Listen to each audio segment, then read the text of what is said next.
Okay, in this lesson we're going to talk about the relative minor of G. And when we talk about G, every major chord, or in every major key I should say, has a relative minor, as we previously talked about. In the key of C, the relative minor was A minor.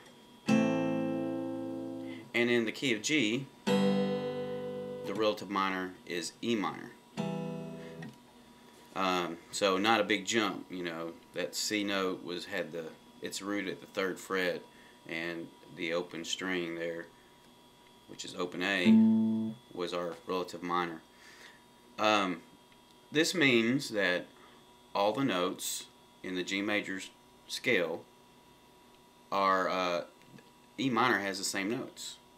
The only difference is where the scale starts, what the root note is. In the key of G, the root note's G, so we start on that note for our scale. And in the key of E minor, our root note is E, and our scale starts on that note. So if you look at figure 1, you'll see in the first measure the G major scale, and in the second measure the E minor scale.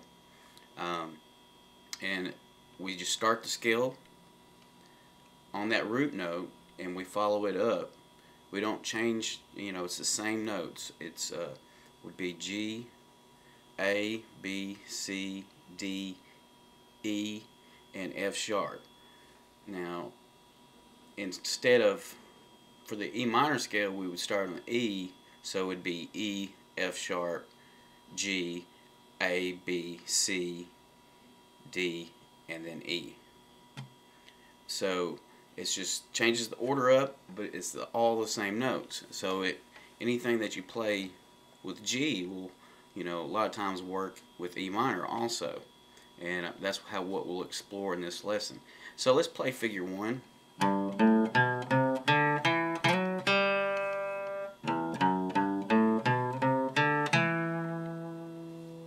So that's our two scales, G major and E minor.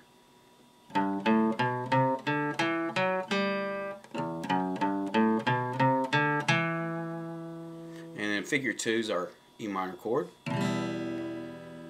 And you know, if you started with the second measure in figure 1 with the E minor scale, to make that chord you would take the first note from the scale, which is E.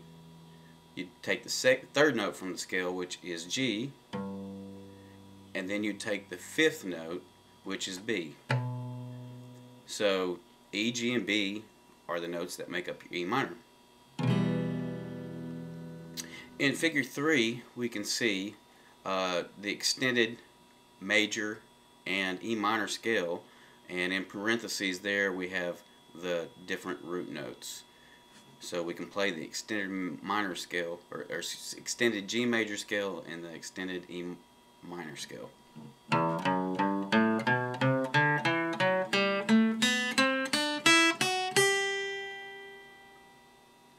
extended, we're adding all the notes available to us while we're in this position. When we're playing that open E minor or the open G, those are the notes that are available to us without us having to move our hand up. In figure 4, we have an example rhythm part that uses you know, notes. We're adding notes from our scales, so technically we're adding notes not only from G major but E minor. But since we're playing in G major, we'll just call it from the G major scale. But when we go to that E minor, you can see how anything I play with that G chord will sound different, but also it will fit with that E minor chord. So here's figure 4.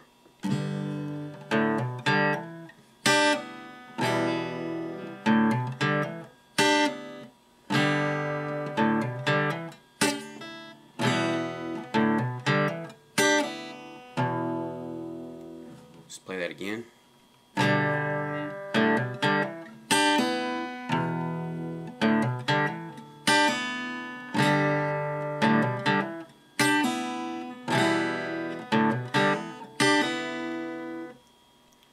In In figure 5, we have another example of going from E minor to G and playing similar parts.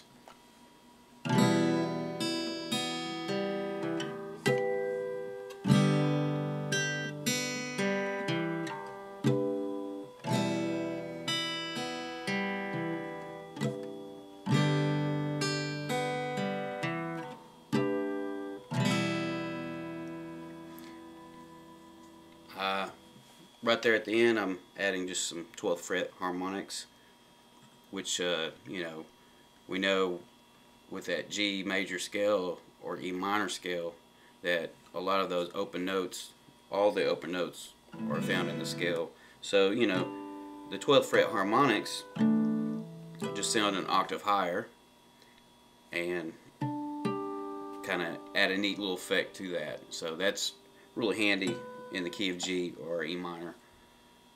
But anyways, that's the relative minor of G. It should not be, you know, anything new and shocking, because again we experimented with the C major and its relative minor A minor. So this is just very similar to that, in that we're playing that G major and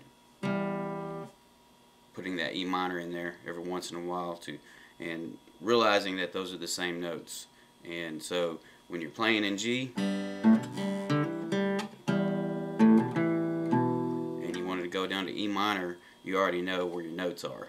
So that's all for this lesson.